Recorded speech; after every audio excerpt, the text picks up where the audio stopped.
बाद हमने income statement बनेगी, एप्रोप्रिएशन अकाउंट बनेगा, करंट अकाउंट बनेगा। मई जून 2020 का क्वेश्चन है पार्टनरशिप का, एएस पार्टनरशिप का मई जून 2020-21 वेरिएंट है, इसका ये क्वेश्चन है। तो हम इसको देखते हैं जी।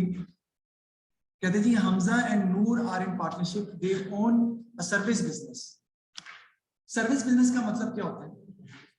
सर्विस बिजनेस का मतलब ये है कि we are not purchasing goods and we are not selling goods, we are providing services. Service business में इनकम स्टेटमेंट जब आप बनाएंगे तो उसमें से रेवेन्यू में से एक्सपेंसेस माइनस होंगे, बस इन्वेंट्री नहीं है, परचेजेस नहीं होंगी ना। सर्विस का मतलब है डॉक्टर, टीचर, लॉयर, ये सर्विसेज प्रोवाइड करते हैं। तो अगर मैं अपनी इनकम लिखूंगा तो मैं लिखूंगा फी रिसीव और लेस एक्सपेंसेस, चाय का खर्चा, बिजली के बिल का खर्चा, रेंट वगैरह जो भी माइनस कर दूंगा, मेरा प्रॉफिट आ जाएगा बस। तो सर्विस बिजनेस वो कह रहा है कि जी हम ओन करते हैं। The following information has been extracted from the partnership books for the year ended 31 December 2019। ये हमारी बुक्स हैं जो हम बनाने जा रहे हैं।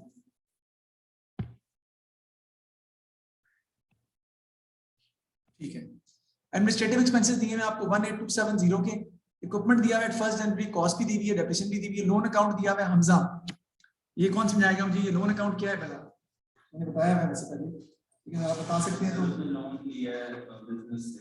नहीं, बिजनेस ने लोन दिया है हमजा से, हमजा पार्टनर है, तो ये है loan to business by the partner. Partner को लोन दिया है किसने? पार्टनर ने लोन दिया है किसको? बिजनेस को। तो ये बेसिकली बिजनेस की लायबिलिटी है, बिजनेस में पैसे वापस करते हैं।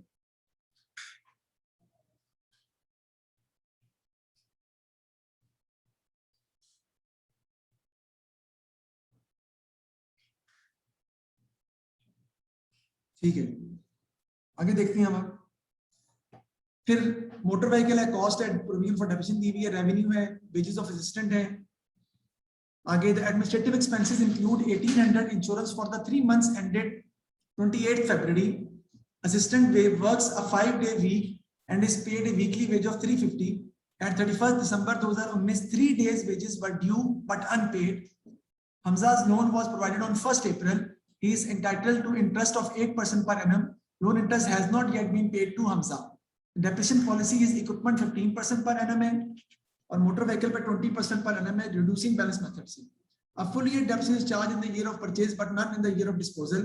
An item of equipment was sold for 480 on 3rd August 2019. The equipment had been purchased on 1st January for how much? For 2000. 2000 का हमने खरीदा है, हमने बेचा कितने का है? 4800 का। अब इसने क्वेश्चन में कहा है जी 480 का जी। State how profit and losses are shared in a partnership agreement when there is no agreement. If there is no agreement, partnership profit and loss will be shared equally. In the absence of partnership agreement, profit and loss will be shared equally.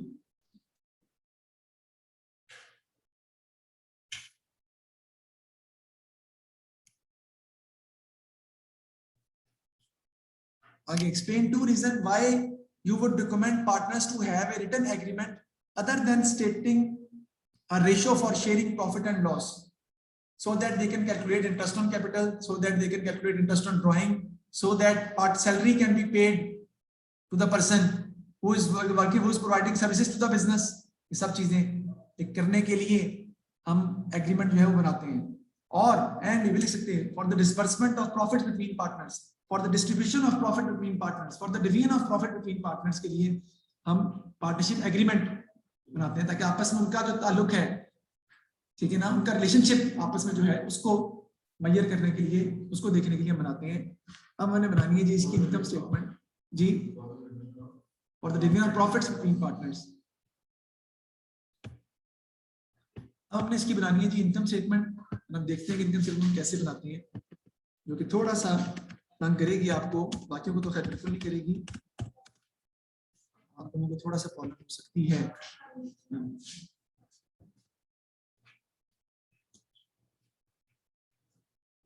सबसे पहले आपका इसमें आ जाता है जी revenue. देखते हैं जी revenue कितना दिया हुआ है, 487 पेज है। तो रेवेन्यू में दिया हुआ है जी 45,400। क्वेश्चन में देखें रेवेन्यू दिया हुआ है 45,400, तो मैं लिख लूंगा 45,400 इसमें से लेस मैं कर दूंगा जी एक्सपेंसेस, तो कॉस्ट ऑफ सेल्स तो है ही नहीं, एक्सपेंसेस नहीं है वो मैं माइनस कर दूंगा जी। और एक्सपेंसेस में सबसे पहले मेरे आपके आ जाएंगे एडमिन एक्सपेंसेस, जो मैंने मुझे सबसे पहले दिए हैं। Let's talk about admin expenses कि हमने उसको किस तरह सॉल्व करना है, ये आप यहां तक लिखें ताकि मैं आगे चल के बता सकूं कि हमने कैसे इसको सॉल्व करना है। तो देखते हैं जी हम एडमिन एक्सपेंसेस को। सबसे पहले एडमिन एक्सपेंसेस हमें दिए हुए 18270 के, और वो कहता है इसमें 1800 के एडमिन एक्सपेंसेस वो हैं इशफाक जो 3 महीने के हैं एंडेड 29 फरवरी। हमारा साल कब खत्म हो रहा है? 31 दिसंबर को। इसका मतलब है दिसंबर जनवरी फरवरी, ये 3 महीने बने ना।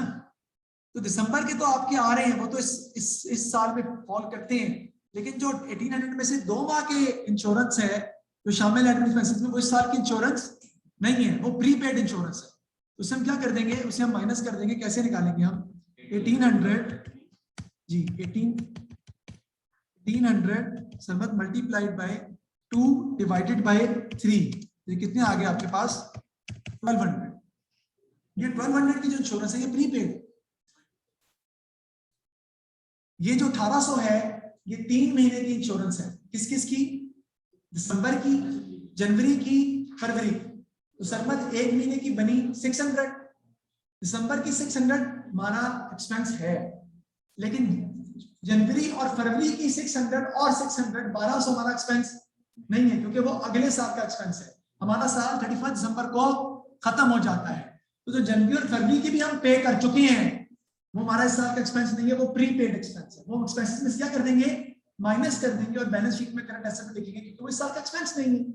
तो हम कैसे लिखूंगा मैं एडमिन एक्सपेंसेस में? नीचे लिखने जा रहा हूं 18270 माइनस 1200, राइट। लिखूंगा जी एडमिन एक्सपेंसेस के अंदर 18270 माइनस 1200, बताएं जी कितना आता है? 17070। ये आ रहा है जी, ये आ गया। नेक्स्ट हम लिखते हैं जी असिस्टेंट वेजेस।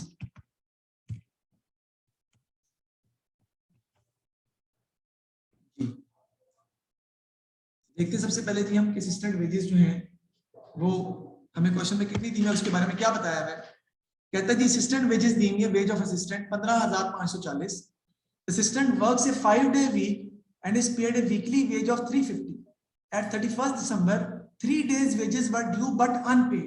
हमने 3 दिन की वेजेस अभी तक अदा नहीं की, ये एक्रूड है, अनपेड है। ऐड कर देंगे हम और बैलेंस शीट में करंट लायबिलिटी भी आएगी, लेकिन वो कितनी बनेगी? असल बात ये है 5 डे का अगर वीक हो तो उसकी वेज वीकली कितनी बनती है? 350।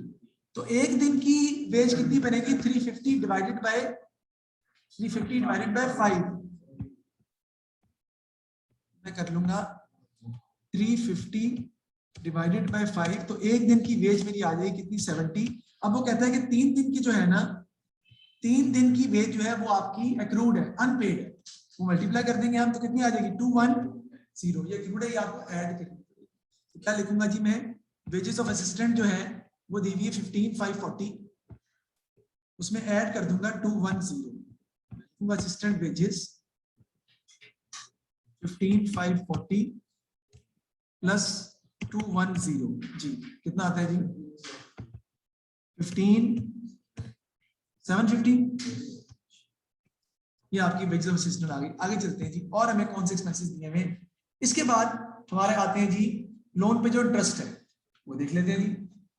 हमजा का जो लोन हमजा ने दिया हुआ है वो हमें एक्चुअली हसन पार्टनर ने लोन दिया, पार्टनर ने लोन दिया है किसको? पार्टनरशिप बिजनेस को। तो पार्टनर ने जो लोन दिया होता है मुहिम, उस पर जो हम इंटरेस्ट पे करते हैं वो एक्सपेंस होता है बिजनेस का, क्योंकि वो जो लोन है वो कारोबार में इस्तेमाल हो रहा है, वो कारोबार की ट्रेडिंग एक्टिविटीज में यूज हो रहा है, rather that is treated our normal expense. It will not be written in the appropriation account, it will be written in the income statement as an expense. तो मैं लिखूंगा इंटरेस्ट ऑन लोन, लेकिन हमने हमजा से जो लोन लिया है 10,000 का, ये लिखा हुआ 10,000 का, उस पर 8% इंटरेस्ट है, लेकिन हमें लेना पड़ेगा 1 अप्रैल से। अप्रैल से पहले लोन की अमाउंट सब हमारे पास नहीं थी, हमने लोन उसका इस्तेमाल किया अप्रैल के बाद, तो कितने महीनों का इंटरेस्ट आएगा? अप्रैल, मई, जून, जुलाई, अगस्त, सितंबर, अक्टूबर, नवंबर, दिसंबर, 9 मंथ्स का। तो मैं कैलकुलेट करूंगा इंटरेस्ट ऑन लोन, मैं लिखता हूं यहां पर, उसकी अमाउंट आ जाएगी कितनी है? 10,000 multiplied by 8% multiplied by 9 divided by 12 जी, कितना आ जाएगा? 600। ये आपका इंटरेस्ट ऑन लोन जो है वो हमने फाइंड आउट कर लिया। तो 3 एक्सपेंसेस के बारे में हमने लिखा है, जिसमें एडमिन एक्सपेंसेस की कुछ प्रीपेड थे वो माइनस की थी वेजेस हमने, और असिस्टेंट वेजेस जो है वो एक्रूड थी वो हमने ऐड कर दी थी 210 की, और इंटरेस्ट ऑन लोन भी हमने 9 मंथ्स का एक्सपेंसेस में लिख लिया है। उसके बाद वो कहता है जी कि इक्विपमेंट जो है वो डेप्रिशिएट हो रहा है, लेकिन उससे पहले कि मैं इक्विपमेंट की बात करूं, मैं बात करूंगा पॉइंट नंबर 5। पहले कहता है, an item of equipment was sold for 480 on 3 अगस्त 2019। हमने 480 का आइटम एक बेचा है 3 अगस्त 2019 को।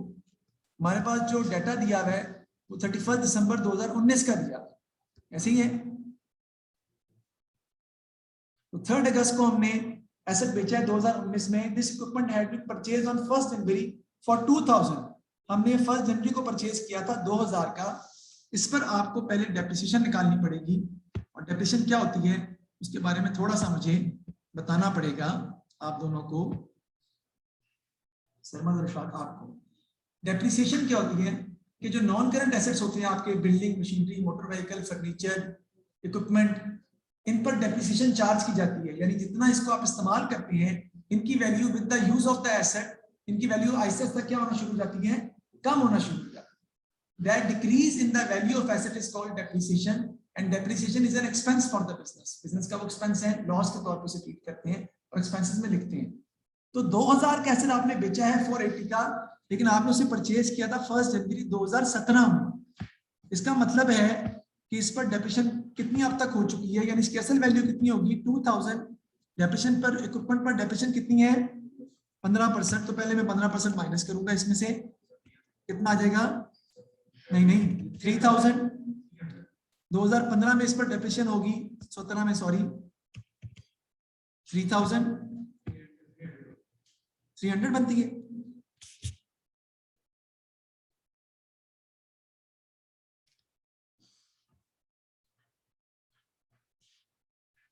तो 2017 में इस पर डेप्रिसिएशन होगी 2000 मल्टीप्लाइड बाय 15%, पूरे साल की लेनी है आपने, ये आ जाएगी 300। फिर 2018 में दोबारा डेप्रिसिएशन होगी इसके ऊपर 2000 पे। जी मैं बताता हूँ, अभी मैं बताता हूँ। 15% ये आपका फिर कितनी आ जाएगी? 300। आपने देखो क्वेश्चन में लिखा हुआ है कि इक्विपमेंट पर इशफाक 15% डेप्रिसिएशन लेंगे straight line method. Straight line method का मतलब ये होता है कि आपने जब भी डेप्रिसिएशन कैलकुलेट करनी है एसेट की कॉस्ट पे कैलकुलेट हर साल, माइनस करके नहीं। और रिड्यूसिंग बैलेंस मेथड का मतलब होता है कि आपने अगले साल डेप्रिसिएशन माइनस करने के बाद जो अमाउंट होगी उस पर। लेकिन यहाँ पर तो इक्विपमेंट की बात कर रहे हैं, इक्विपमेंट पर तो स्ट्रेट लाइन मेथड लगना है। तो स्ट्रेट लाइन मेथड के हवाले से इक्विपमेंट पर डेप्रिसिएशन आपकी आ जाएगी 2017 में 2000 का 15% 300, और 2018 में भी आएगी 2000 का 15% अगेन 300, और 2019 में डेप्रिसिएशन नहीं लूंगा क्योंकि वो कहता है full year depreciation is charge in the year of purchase but not in the year of disposal. जिस साल बेचते हैं आप एसेट को उस साल उस पर डेप्रिसिएशन रिकॉर्ड नहीं करेंगे। टोटल डेप्रिसिएशन कितनी आ गई इसकी? 2000 माइनस 600, तो आपका एसेट कितने का रह गया? 1400 का। आपने सेल कितने की है? 480 का। आपको लॉस हुआ है, कितने का लॉस हो गया जी? 1400 माइनस 480 कितना आता है जी? 920। तो 920 का आपका लॉस हो गया, वो आपको रिकॉर्ड करना पड़ेगा। उसी के लिए मैंने ये निकाला था, loss on sale of equipment. आप यहाँ पे लिखेंगे एक्सपेंसेस के अंदर आ जाएगा।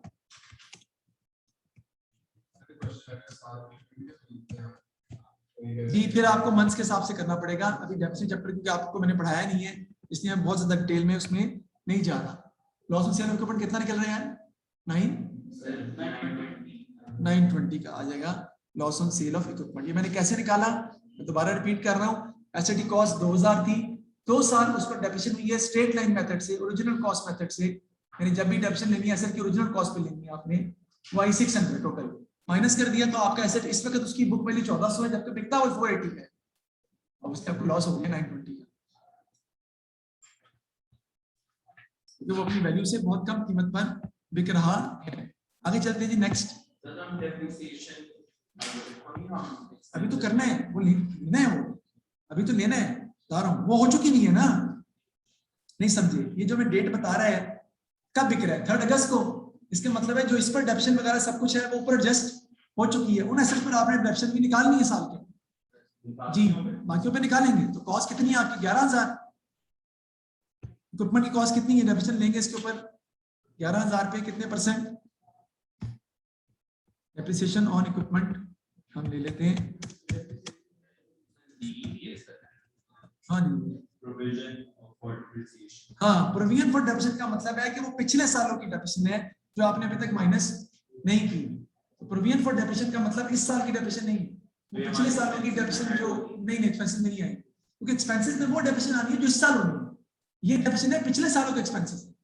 ये बैलेंस शीट में से माइनस होनी, इस साल के एक्सपेंसेस में आप रिकॉर्ड इसे नहीं करेंगे। ठीक है जी, आपका आ जाएगा जी। अच्छा, इंटरेस्ट ऑन लोन तुमने ले लिया है ना।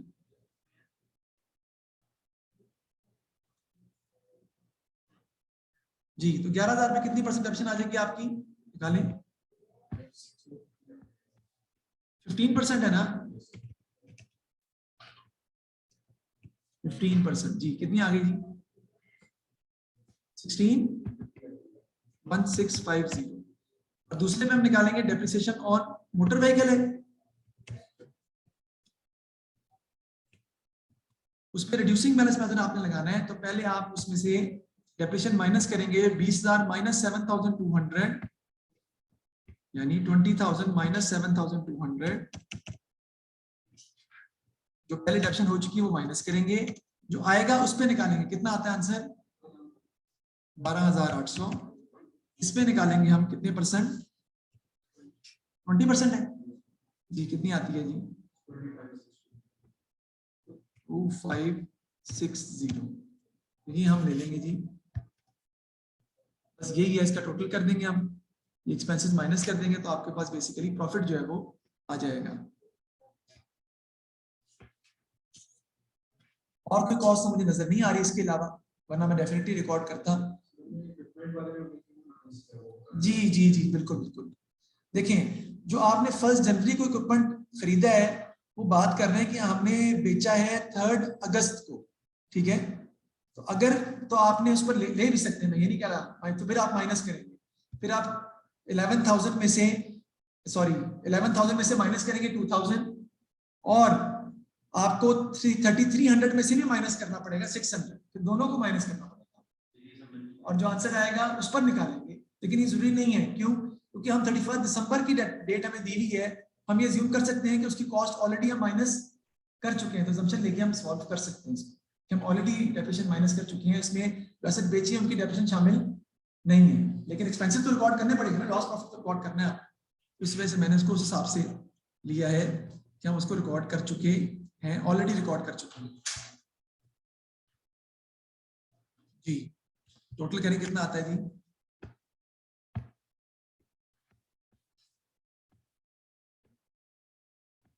जो आपको समझ नहीं आई मैंने वो करवाया ही नहीं पॉइंट, ठीक है, अभी मैंने उसको डिस्कस नहीं किया।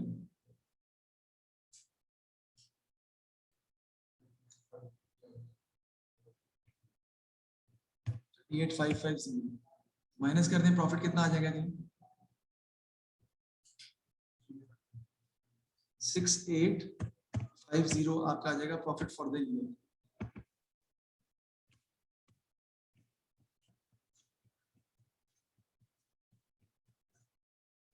ठीक है जी, ये हमने इनकम स्टेटमेंट जो है अपनी कंप्लीट की है। अभी इसके बाद हमारा सवाल अभी चल रहा है, सवाल खत्म नहीं हुआ, सवाल अभी हमारा चलेगा आगे। वो क्यों,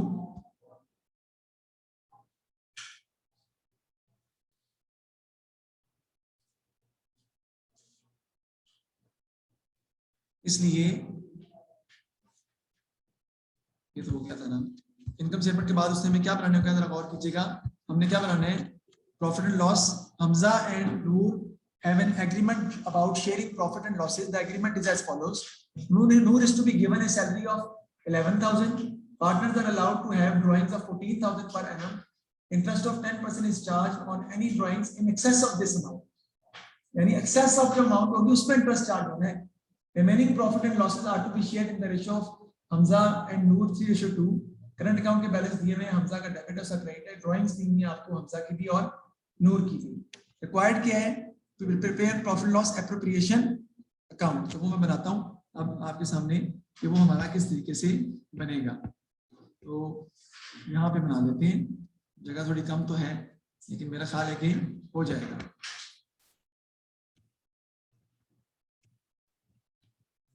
profit and loss appropriation account.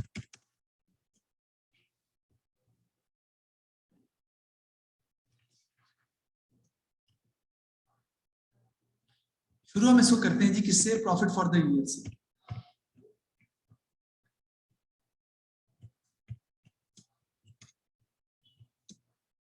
Profit for the year से हम स्टार्ट करते हैं. तो देखते हैं जी प्रॉफिट फॉर द ईयर हमारे पास कितना दिया हुआ है. प्रॉफिट फॉर द ईयर हमने अभी निकाला है पीछे, वहीं से स्टार्ट होगा 6850. वहां से हम स्टार्ट कर देंगे जी. मैं यहाँ लिखूंगा जी 6850. आपको पता होना चाहिए इसमें हम क्या ऐड करते हैं, ऐड कर देते हैं इंटरेस्ट ऑन ड्राइंग्स. ये फॉर्मेट होता है ना एप्रोप्रिएशन का, इंटरेस्ट ऑन ड्राइंग इसमें हम ऐड कर देते हैं. अब इंटरेस्ट ऑन ड्राइंग का बहुत ही इंपॉर्टेंट पॉइंट है इसमें जो दिया हुआ है, बहुत ही डिफरेंट पॉइंट है जो इसके अंदर क्वेश्चन उसने दिया हुआ है. कहता है कि इंटरेस्ट ऑन ड्राइंग्स जो है, देखें 14,000 से ऊपर जो ड्राइंग होंगी उस पर 10% इंटरेस्ट लगेगा. तो बेटा नूर की तो ड्राइंग 14,000 से कम है, लिहाजा नूर की ड्राइंग्स पर कोई इंटरेस्ट चार्ज नहीं होगा. हाँ, हमजा की ड्राइंग्स पर इंटरेस्ट चार्ज होगा क्योंकि उसकी ड्राइंग 16,900 है. तो हम कैसे निकालेंगे हमजा की ड्राइंग्स पर इंटरेस्ट, मैं वो करके दिखाता हूँ आपको. यहाँ पे लिख लूंगा जी मैं 16,900 माइनस 14,000 मल्टीप्लाइड बाय 10%. निकाल लीजिए क्या आता है 290. ये आपका आ जाएगा जी 290. और ये इंटरेस्ट ऑन ड्राइंग हम क्या कर देंगे जी, ऐड कर देंगे. इसके बाद इसमें से हम लेस कर देते हैं जी पार्टनरशिप सैलरी.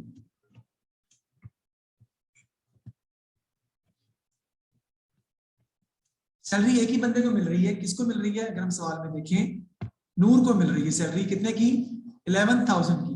11,000 की सैलरी हम क्या कर देंगे, नूर की सैलरी हम माइनस कर देंगे. मुझे बताएं इसका आंसर क्या आता है पहले, कि वो जरूरी है. इसका आंसर क्या आता है जी,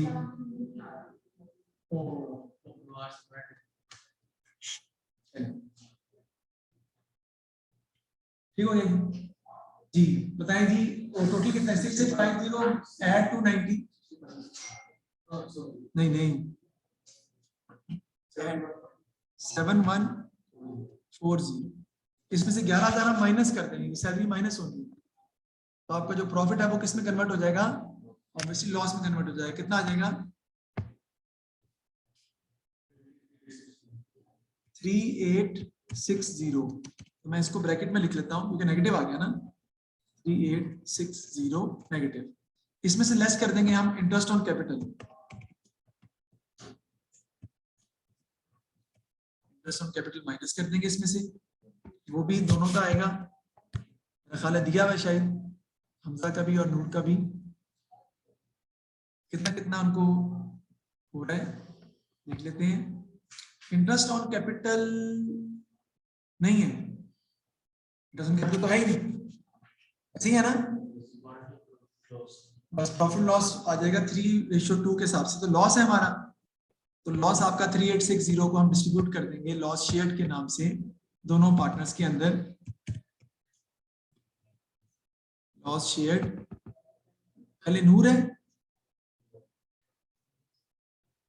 देख ही लेते हैं हमजा है.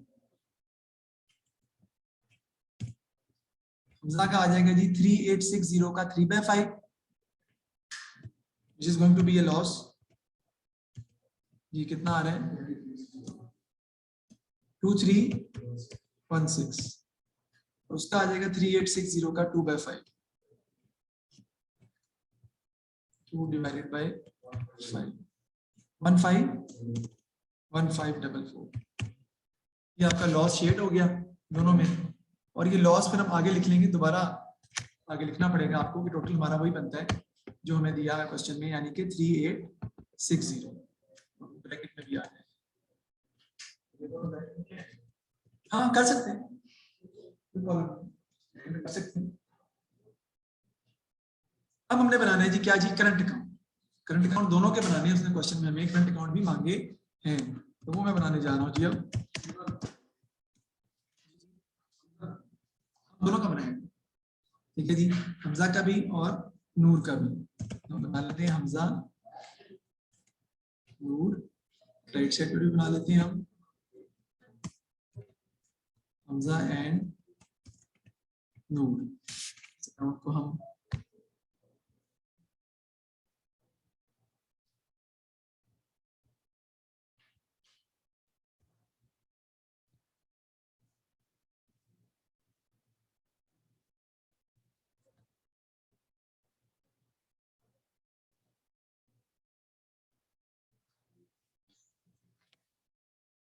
ठीक है जी। सबसे पहले आपके आ जाएंगे जी ब्रॉड डाउन बैलेंसेस, जो आपको लिखने पड़ेंगे कि brought down balances current account के कितने दिए हैं। वापस चलते हैं क्वेश्चन के ऊपर। क्वेश्चन में अगर आप देखें तो करंट अकाउंट का बैलेंस दिया हुआ है, हमजा का 1290 डेबिट है और उसका 4350 क्रेडिट है।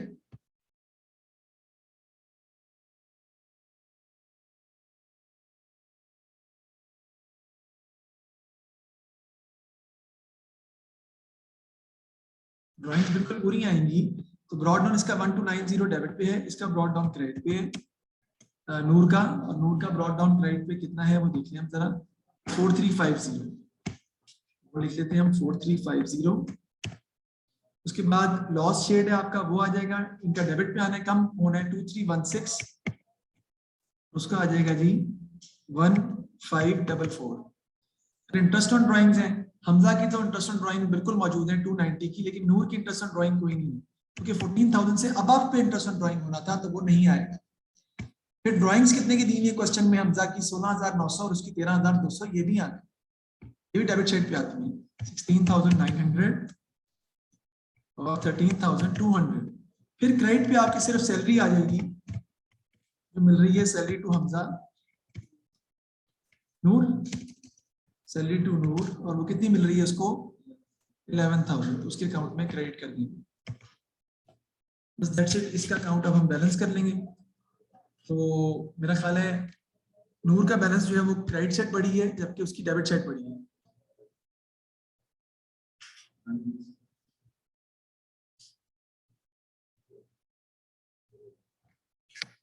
तो बताएं जी हमजा का जो बैलेंस टोटल डेबिट साइड कितना आ रहा है हमजा का जी 20796 जी, ये आपका इधर आ जाएगा 20796, और यही आपका कैरी डाउन आ जाएगा यहाँ पर, ये ब्रॉड डाउन ही बन जाएगा, जो इसकी 796, मेरे पास जगह नहीं है, आप इसको खुद से एडजस्ट कर लीजिएगा। इसका टोटल कितना आ जाएगा 15,350, इधर भी आ जाएगा 15,350, और कैरी डाउन इसका आ जाएगा आपका जी 606।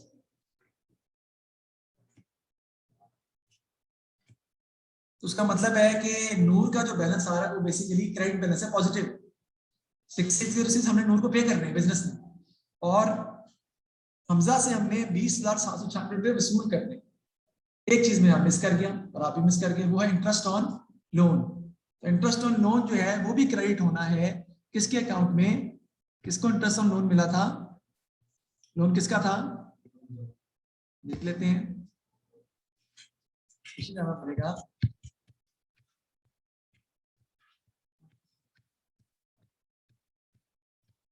तो वो भी करंट अकाउंट में आएगा, इंटरेस्ट ऑन लोन हमजा का था, तो हमजा के करंट अकाउंट में इंटरेस्ट ऑन लोन, उसके अकाउंट में क्या होगा क्रेडिट होगा। इंटरेस्ट ऑन लोन हम लिखेंगे, वो कितना हमने निकाला था 600, 600। तो टोटल तो डेबिट साइड क्रेडिट साइड का वही रहना है, सिर्फ कैरेट डाउन में फर्क आ जाएगा। 720796 की जगह ये हो जाएगा 20196 और वो 606 ही रहेगा। इंटरेस्ट ऑन लोन भी उसको मिलना है ना, उसके करंट अकाउंट में इंटरेस्ट ऑन लोन की वजह से इजाफा हो रहा है, बढ़ रहा है उसका इंटरेस्ट, इसलिए क्रेडिट साइड पर आ रहा है। ये हमने क्वेश्चन को कंप्लीट किया है, जो कि पेपर में सवाल जो है हमारे आया हुआ था इससे। हाँ देख रहा हूँ, ये हो गया, कंसेंट बन गई। उसके बाद हमने एप्लीकेशन अकाउंट बना लिया, हमजा करंट अकाउंट बना लिया। आगे कहता है Hamza and Noor have been considering expanding their business which will require additional finance of 90,000. In order to finance the expansion, they are considering two options: admit a new partner, apply for a bank loan. आपने दोनों के advice which option the partner should choose, justify your answer. आपने दोनों के drawbacks और merits बताने हैं और फिर अपना ओपिनियन देना है कि आप कौन सा चूज करोगे और उसके बारे में भी आपने बता देना। तो मैं इसके जाऊंगा, if we are going to admit a new partner, we have to share the profit with him, but we are sustaining already losses. If a new partner is going to enter into a partnership, it will always give us a benefit because he will introduce more capital and maybe our losses will be converted into profits. If we take a bank loan, that is the best option. If we take a bank loan, so our business will become risky because bank loan needs to be repaid back at some time and we have to pay interest cost every year. Already we are facing a loss. When interest will be subtracted more from losses, then losses will automatically increase. So it's a better option to admit a partner because we need someone to help us out of this grave situation. So लेकिन इसकी हम disadvantages देखेंगे adding a new partner. जी बिल्कुल लिखिए, आप ऐसे भी लिख सकते हैं कि इसके एडवांटेज लिख दें, उसके डिसएडवांटेज लिख दें, आप एक्सेप्ट कर लें, काफी। हाँ